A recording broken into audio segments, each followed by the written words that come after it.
Hi everyone, welcome you all. இன்னைக்கு நம்ம 30 days free spoken English classோட day 7ல இருக்கோம். இன்னைக்கு நம்ம பார்க்க போறது just now நடந்து முடிஞ்ச situationsக்கு எப்படி நம்ம sentences create பண்றது அப்படிங்கறத பார்க்கலாம். இப்போதாங்க சாப்பிட்டு வந்தேன், இப்போதான் homework முடிச்சேன், இப்படிலாம் நம்ம பேசுறோம் இல்லையா? இது எப்படி நம்ம இங்கிலீஷ்ல translate பண்றது அப்படிங்கறத பத்தி தான் இன்னைக்கு கிளாஸ்ல நம்ம பார்க்க போறோம். ஆஸ் யூஷுவல் நீங்கள் இங்கிலீஷில் சென்டென்சஸ் கிரியேட் பண்ணணும் அப்படின்னு சொன்னால் சப்ஜெக்ட் அப்படின்னா என்னன்னு தெரிஞ்சிருக்கணும், வேர்ப் அப்படின்னா என்னன்னு தெரிஞ்சிருக்கணும். குறிப்பாக இப்போ நடந்து முடிஞ்ச சுச்சுவேஷனுக்கு நீங்கள் சென்டென்சஸ் கிரியேட் பண்ணுறீங்க அப்படின்னு சொன்னால் V3 வேர்ப் அப்படின்னா என்னன்னு நீங்கள் கட்டாயம் தெரிஞ்சிருக்கணும். சப்ஜெக்ட் அப்படின்னா என்னன்னு ஒரு அவுட்லைன் நான் சொல்லிடுறேன். ஸோ இதை வச்சு நீங்கள் சென்டென்சஸ் கிரியேட் பண்ணலாம். சப்ஜெக்ட் அப்படின்னா என்னங்கிறத டே 1 வீடியோவில் ரொம்ப டெப்த்தாக நடத்தியிருப்பேன். ஸோ அதை நீங்கள் பார்த்தீங்க அப்படின்னு சொன்னால் தெளிவாக உங்களால் புரிஞ்சுக்க முடியும் சப்ஜெக்ட் அப்படின்னா என்னங்கிறத. அதோட லிங்க்கை நான் டிஸ்கிரிப்ஷன் பாக்ஸில் கொடுக்குறேன். இப்போ சப்ஜெக்ட் அப்படின்னா என்னங்கிறத ஒரு அவுட்லைனாக பார்த்துடலாம்.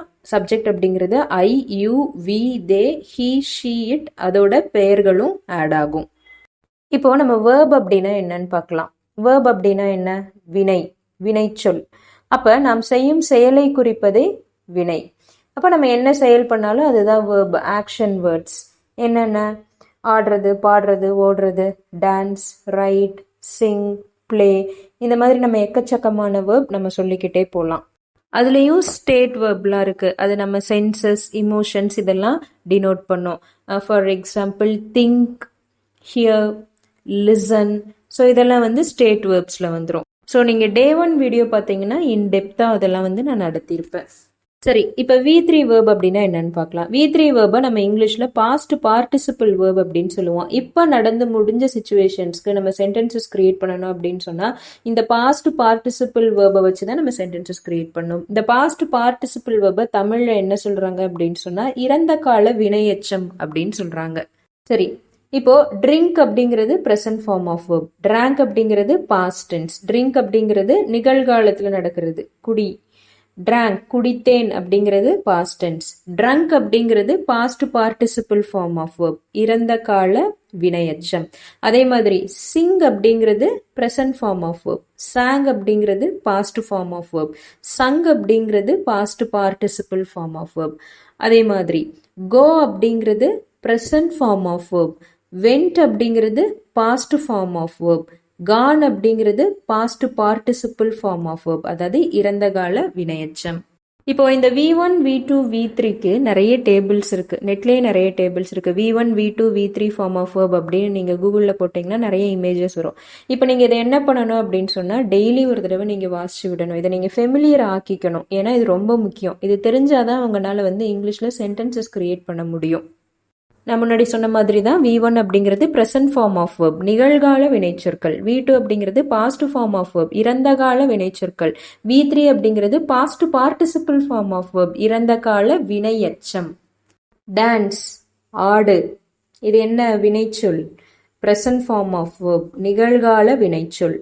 டான்ஸ்டு, ஆடி முடிச்சாச்சுன்னா டான்ஸ்ட், ஆடிவிட்டேன். அப்போ இது என்னது? V2 ஃபார்ம் ஆஃப் வேர்ப், இறந்த கால வினைச்சொல். இப்போ V3 ஃபார்ம் ஆஃப் வேர்ப், இறந்த கால வினையெச்சம் என்ன? டான்ஸ்டு தான் வரும் இந்த இடத்துல. ஸோ இந்த மாதிரி பல சமயங்களில் வந்து V2 வேர்பும் V3 வேர்பும் சேர்ந்து வரும். இப்போ டான்ஸ்டு, டான்ஸ்ட், பிளேடு, பிளேட், இந்த மாதிரி ஈடியில் முடிஞ்சிருந்தது அப்படின்னு சொன்னால் அதை ரெகுலர் வேர்ப் அப்படின்னு நம்ம மீன் பண்ணுவோம். இப்போ நீங்கள் இதை வந்து தினம் ஒரு தடவை வாசிக்கையில் உங்களுக்கு இதெல்லாம் வந்து ரொம்ப ஈஸியாக போயிடும். ஸோ இதை வந்து நீங்கள் பர்பஸாக உட்காந்து மனப்பாடம் பண்ண வேண்டாம், நீங்கள் பேசவே வந்துடும். ஆனால் இது ஃபெமிலியர் ஆகிறதுக்கு டெய்லி ஒரு தடவை கூகுளில் போனீங்கன்னா V1, V2, V3 form of verb அப்படின்னு போட்டிங்கன்னா நிறைய இமேஜஸ் வரும், டேபிள்ஸ் வரும், V1, V2, V3ன்னு போட்டு. ஸோ அதை நீங்கள் என்ன பண்ணிக்கலாம் அப்படின்னு சொன்னால் டெய்லி ஒரு தடவை வாசித்து விட்டுக்கலாம். சரி, இப்போ நம்ம என்ன பண்ண போகிறோம் அப்படின்னு சொன்னால் சென்டென்சஸ் கிரியேட் பண்ண போகிறோம். தற்சமயம் நடந்து முடிந்த ஒரு விஷயத்திற்கு நாம் சென்டென்சஸ் கிரியேட் பண்ணால் எப்படி கிரியேட் பண்ணுறது அப்படிங்கிறத தான் பார்க்க போகிறோம். இப்போது நம்ம சப்ஜெக்ட் எடுத்துக்கலாம். சப்ஜெக்ட் என்னென்ன? I, you, we, they, he, she, it, அதோட பெயர்களும் வரும்.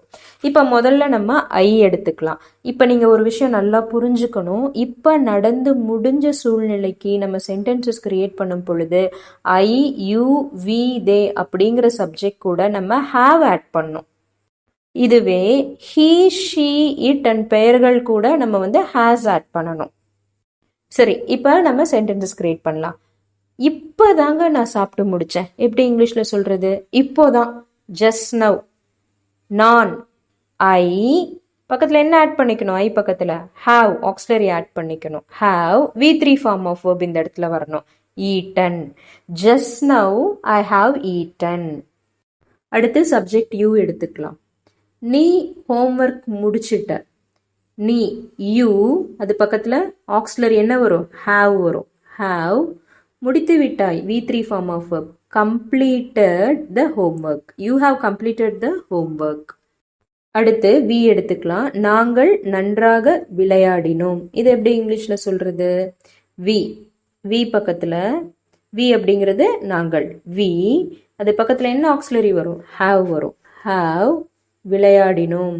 பிளேட், நன்றாக. Will, we have played well. நாங்கள் நன்றாக விளையாடினோம். அடுத்து சப்ஜெக்ட் ஹீ எடுத்துக்கலாம்.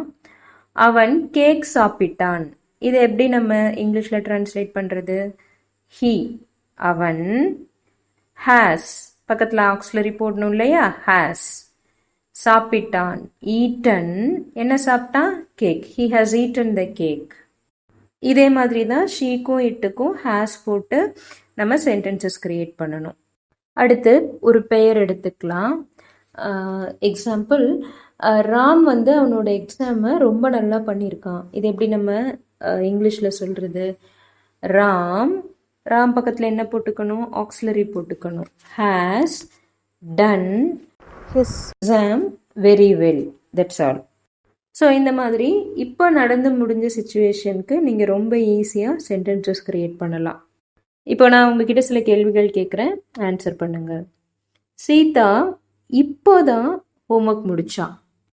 அவள் நன்றாக பாட்டு பாடினாள். Again, we'll meet in the next video. Thanks for watching.